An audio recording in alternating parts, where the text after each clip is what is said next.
Assalamualaikum warahmatullahi wabarakatuh. Salam sejahtera bagi kita semua. Semoga mahasiswa-mahasiswi Unusat berada dalam keadaan sehat selalu. Langsung saja, di sini saya akan menyampaikan materi tentang modul pertama mata kuliah hak asasi manusia.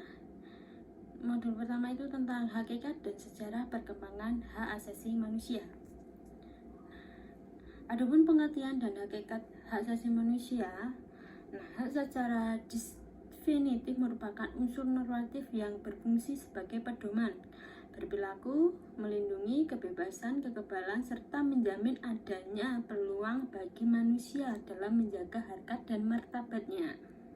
Adapun unsur-unsur dalam hak, yang pertama itu ada pemilik hak, yang kedua ada ruang lingkup penerapan hak, yang ketiga pihak yang bersedia dalam penerapan hak.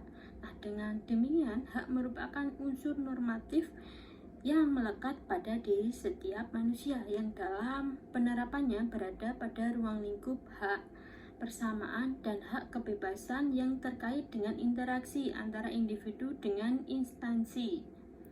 Pengertian HAM.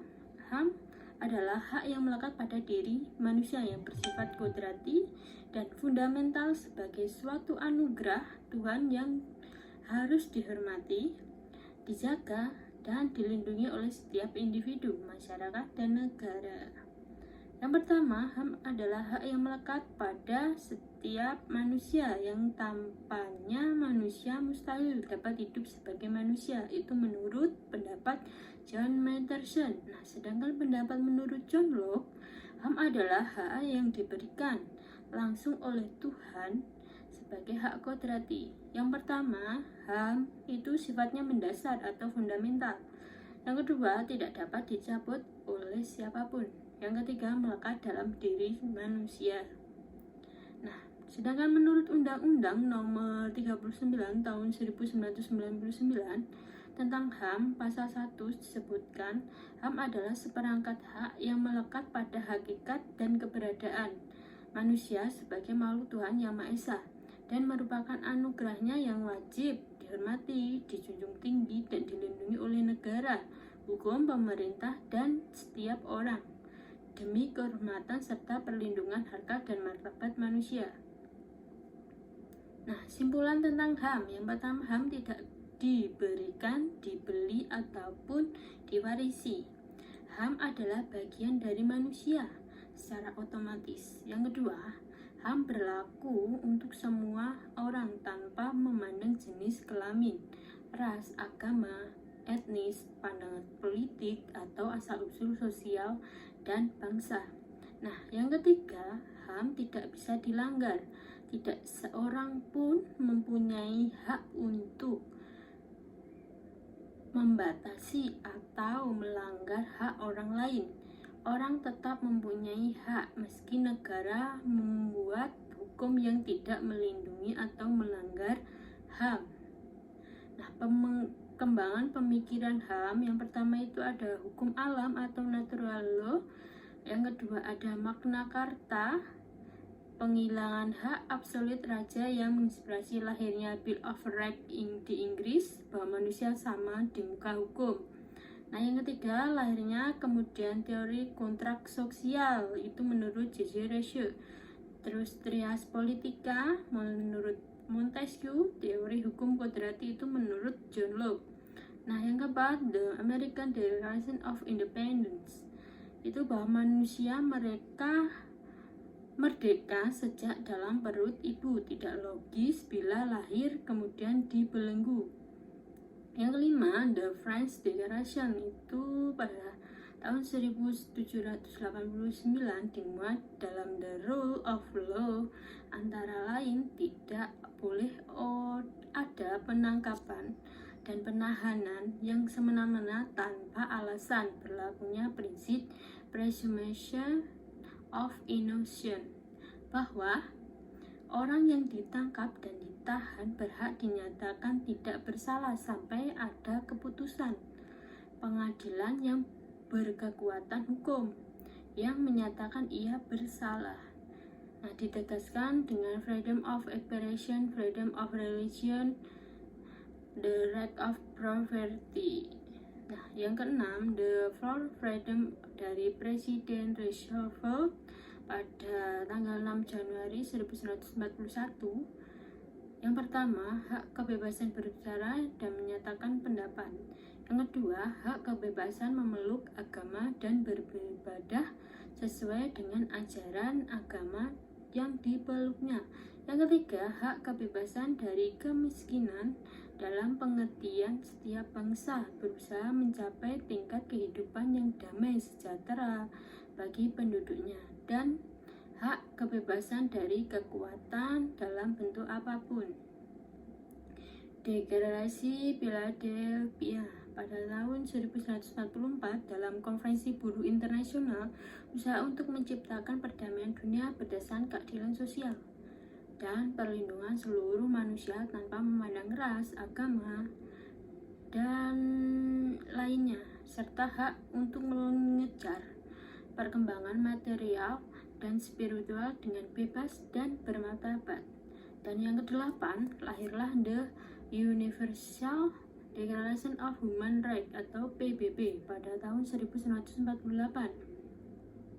Nah, 4 generasi pemikiran HAM. Yang pertama, pengertian HAM hanya berpusat pada bidang hukum dan politik akibat dampak PD totalitarisme atau kolonialisme. Nah, yang kedua, HAM tidak hanya problem hak yuridis melainkan hak sosial, ekonomi, politik, dan budaya. Dan yang ketiga, keadilan dan pemenuhan HAM haruslah dimulai sejak dimulainya pembangunan, bukan setelah pembangunan selesai. Nah, yang keempat, dipelopori oleh negara di kawasan Asia pada tahun 1983 yang mengkritik peranan negara yang dominan.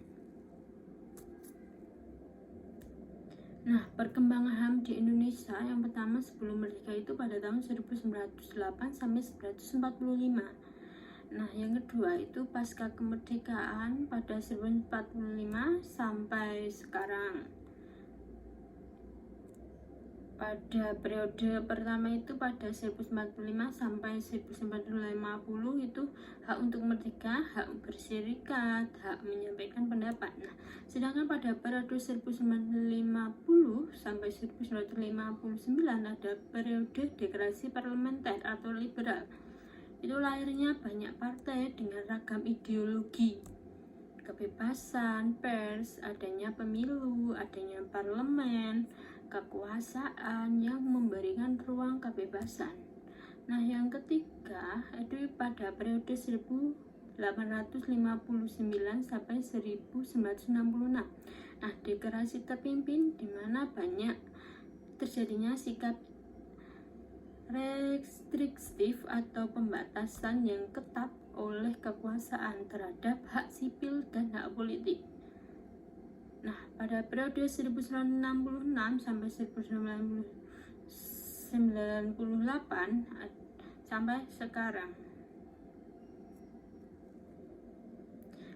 bentuk HAM yang pertama ada hak sipil, hak politik, hak ekonomi, hak sosial, budaya. Nah, dalam Deklarasi Universal tentang HAM atau DUHAM, hak asasi terdiri dari hak personal atau hak jaminan kebutuhan pribadi. Yang kedua, hak legal atau hak jaminan perlindungan hukum. Dan yang ketiga, hak sipil dan politik. Dan yang keempat itu hak subsistensi atau hak jaminan adanya sumber daya untuk menunjang kehidupan. Dan yang kelima, hak ekonomi. Nah, dalam undang-undang atau dalam pasal 3 sampai 21 itu ada hak personal, hak legal, hak sipil dan politik. Dan DUHAM bisa dilihat itu banyak sekali pasal yang mengatur tentang hak asasi manusia, mulai dari pasal 3 sampai 21 dapat dilihat dalam undang-undang. Nah, sedangkan hak ekonomi dan sosial dan budaya berdasarkan DUHAM itu yang pertama hak atas jaminan sosial. hak untuk bekerja, hak atas upah, hak untuk bergabung ke dalam serikat buruh, dan yang kelima hak atas istirahat dan waktu senggang, dan yang keenam hak atas standar hidup, dan yang ketujuh hak atas pendidikan, dan yang kedelapan itu hak untuk berpartisipasi dalam kehidupan yang berkebudayaan dan dalam masyarakat, dari masyarakat. HAM dalam Undang-Undang 1945. Yang pertama itu ada hak kebebasan untuk mengeluarkan pendapat, yang kedua ada hak kedudukan yang sama di dalam hukum, yang ketiga hak kebebasan berkumpul, dan yang keempat hak kebebasan beragama, dan yang kelima hak penghidupan yang layak, dan yang keenam hak kebebasan berserikat, dan yang terakhir itu hak memperoleh pengajaran dan pendidikan. Nilai-nilai HAM partikular dan universal. Yang pertama ada teori realistis, fakta adanya egoisme manusia, dan yang kedua itu teori relativitas kultural, bahwa nilai moral dan budaya itu bersifat partikular. Dan yang ketiga itu ada teori radikal universalisme, bahwa HAM ini universal dan tidak bisa dimodifikasi untuk menyesuaikan adanya perbedaan budaya dan sejarah suatu negara. Sekian itu presentasi dari saya mengenai hakikat dan perkembangan hak asasi manusia. Sekian dari saya. Wassalamualaikum warahmatullahi wabarakatuh.